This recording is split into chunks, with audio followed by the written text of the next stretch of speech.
I know what you know, and what I know is that I've talked about Star Wars a lot in the past, but not really, because I've talked a whole lot more about Marvel than I have about Star Wars. But it's time to talk about Star Wars again. Hopefully with a less controversial opinion on episode 8, because I'm actually not going to be talking about. Well, let's just see what happens. This is stuff I've covered in the past about Star Wars that I've talked about, but I think it's worth bringing up again because I want views. So, recently, I don't know how long it's going to take for me to get this video up, but recently there was a rumor going around that Rian Johnson's new Star Wars trilogy got canceled, that he's not doing it anymore. It turns out that rumor is false. It doesn't matter. But the comments on that rumor is what I really want to talk about, because I saw two things. One is that Star Wars fans are, well, they both stem from Star Wars fans are ruining Star Wars. And it comes down to two schools of thought. One, they hate women. They don't want to see a strong woman in their franchise. They don't want to see women succeed on the big screen. And B, that we're afraid of change in general. We don't want to see Star Wars grow and evolve and change for a new generation. We don't want to see anything different than what we're used to. We don't want to see things outside of Star Wars' comfort zone.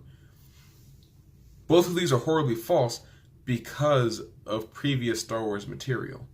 And that's what I'm going to talk about today. I'm going to try not to get too angry about it, but I just want to say some stuff that I've already said, but I kind of just want to reiterate. I don't think that Star Wars is being ruined by the fans, first off. I think yes and no. Yes, Star Wars fans are ruining what Disney is trying to do with Star Wars, what they're trying to force Star Wars into being, where they're trying to take it. We're not standing for it, and that's damaging their objective. But overall, Star Wars as a franchise is not hurting because of Star Wars fans. And let me just talk about what I mean by that. First off, I want to talk about why the excuse that we are afraid of strong women in these movies is BS. Because Padme Amidala and Leia Organa were both very strong, independent women in their respective franchises. Sure, they both found love, and because Padme and Anakin got together, episodes 4, 5, and 6 take place. And because Leia and Han get together, episodes 7 and 8 and probably 9 end up happening the way that they happen. The thing about that is, their stories aren't just relegated to them finding love. Their stories aren't just relegated to them being strong characters.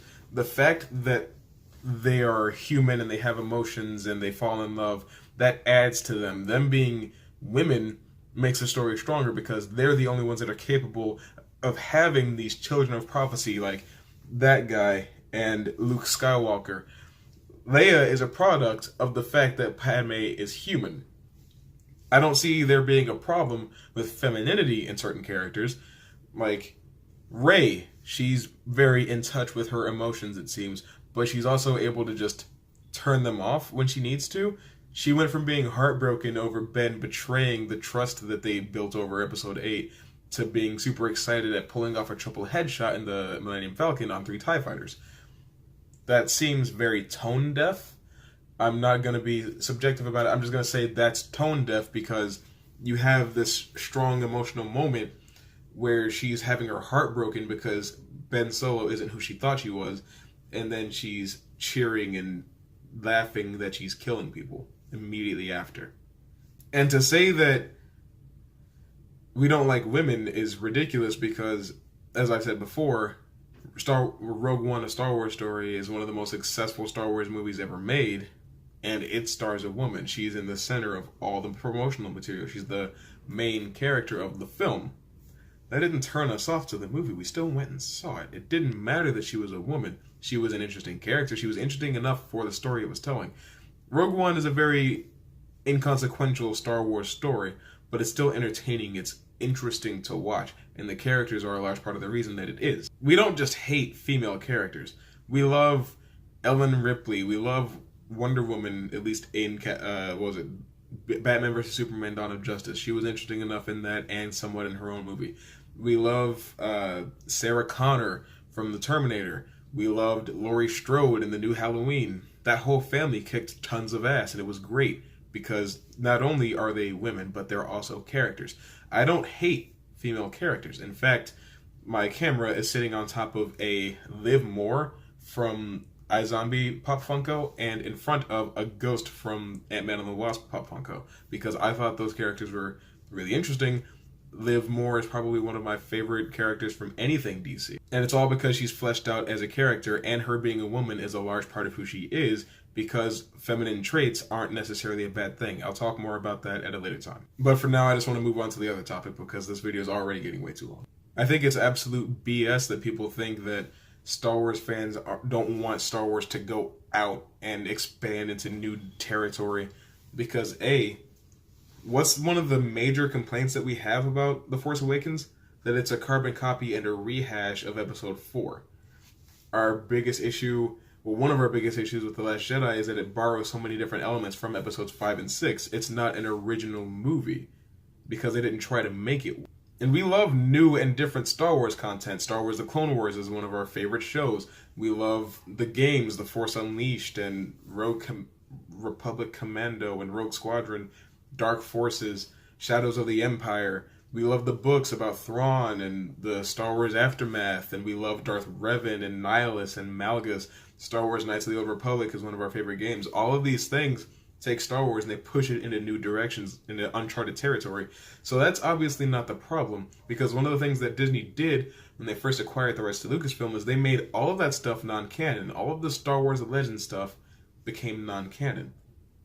And if you remember, we were very angry about that, because we like that stuff. We like seeing Grandmaster Luke falling in love with Mara Jade and having a child.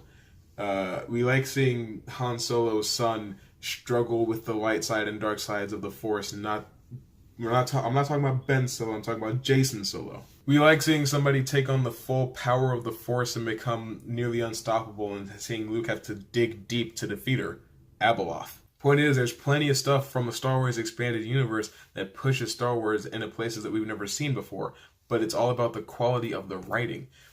I don't care if the next trilogy of Star Wars is about characters we've never heard of, new people entirely, as long as it's well written, doesn't follow the same stories as episodes 4, 5, 6, 1, 2, 3, or 7, 8, 9, I'll be fine. There can be similar elements to make sure that you still have the atmosphere of Star Wars intact, but you don't have to rehash. You'll never have to rehash. You'll always, if you're creating something, there will always be pressure on you to create something new from somebody, be it from the fans, from the studio, from your co-writers, from your actors, from your staff, from whoever.